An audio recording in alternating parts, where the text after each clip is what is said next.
देखिए, जिस आरजेडी ने राज्यसभा सांसदों की घोषणा कर दी है, कैंडिडेट की घोषणा कर दी है, एमवाई समीकरण पर फिर चल रही पार्टी। लेकिन हिना साहब, उनको राज्यसभा भेजने की मांग उठी थी और कल भारी विरोध हुआ है सिवान में। आरजेडी के मुर्दाबाद के नारे लगे हैं, लालू प्रसाद यादव मुर्दाबाद, इन तमाम तरह के नारे लगे हैं। आरजेडी के प्रवक्ता हैं मृत्युंजय तिवारी कि आखिरकार क्या हो गया, नारेबाजी लग रही है, आप लोग सुन नहीं रहे हैं, पैसा वाला को दे रहे हैं टिकट। नहीं, देखिए, नारेबाजी करना सबको, यही न लोकतांत्रिक व्यवस्था है। पार्टी में हर लोग अपनी अपनी मांग, अपनी अपनी चाहत रखते हैं, इसमें कोई बुराई नहीं है।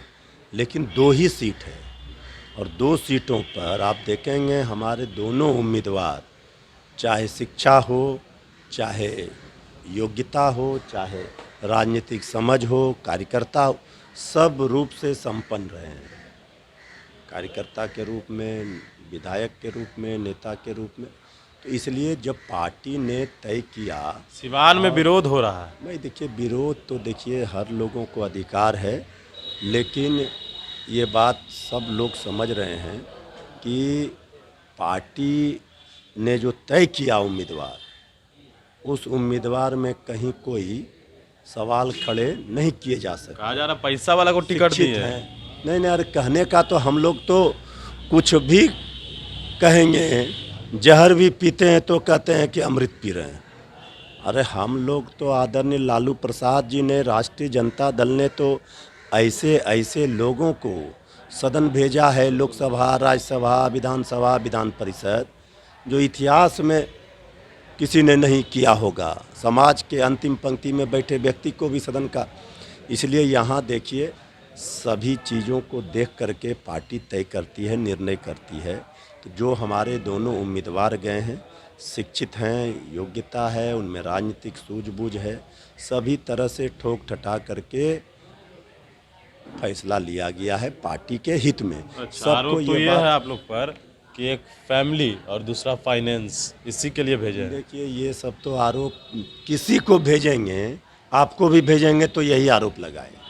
हम फैमिली थोड़ी है। नहीं, परिवार का सवाल नहीं है।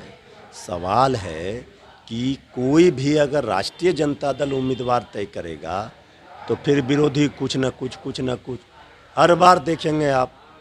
जिस समय भगवतिया देवी को सदन में भेजा गया था, कितने लोग ऐसे थे जिसको सदन में आदरणीय लालू प्रसाद जी ने भेजा। साहबुद्दीन थे, वो पुराने समय से आरजेडी में रहे थे। ये तो पार्टी के नेतृत्व का ध्यान उन पर होगा, पार्टी का नेतृत्व का विषय है। इसमें तो प्रवक्ता की हमारी कोई भूमिका है ही नहीं। ये तो पार्टी के शीर्ष नेतृत्व का विषय है। वो अपनी मांग करते हैं, उनके समर्थक इस तरह की बात करते हैं, ये होता रहता है। इस तरह से चुनाव में टिकट किसी को नहीं मिलता है, किसी को नहीं, तो ये सब चलता रहता है, इससे कोई फर्क नहीं पड़ता है। पार्टी नेतृत्व की नज़र सब जगह रहती है, सबके हित के लिए सोचते हैं। लेकिन अगर वो कहा जा रहा है कि पार्टी भी छोड़ेंगी हिना साहब, कि अब कल कौन क्या करेगा नहीं करेगा, ये सब जब होगा तब देखा जाएगा। हमें नहीं लगता है कि, चूँकि सब दिन वो लोकसभा के उम्मीदवार भी रही हैं और पार्टी नेतृत्व का, हमारे पार्टी के शीर्ष नेताओं का सब दिन रहा है सहानुभूति, और हमें लगता है कि पार्टी का शीर्ष नेतृत्व इस पर विचार करेगा। आरजेडी के प्रवक्ता मृत्युंजय तिवारी थे, जो सवाल हिना साहब को लेकर खड़े हो रहे हैं। जिस प्रकार से तस्वीरें निकलकर सिवान से आई, लालू यादव के मुर्दाबाद के नारे लग रहे थे, तेजस्वी के मुर्दाबाद के नारे लग रहे थे। आरजेडी का कहना है कि ये तमाम चीज़ों को लेकर शीर्ष नेतृत्व देख रहा है और जो उम्मीदवार गए हैं वो शिक्षित और सूझबूझ से गए हैं और पार्टी का लिया हुआ फैसला है। और हिना साहब की बात करें तो उनके ऊपर भी पार्टी के शीर्ष नेतृत्व का ध्यान जरूर होगा। बड़ी इंफॉर्मेशन के साथ नमस्कार।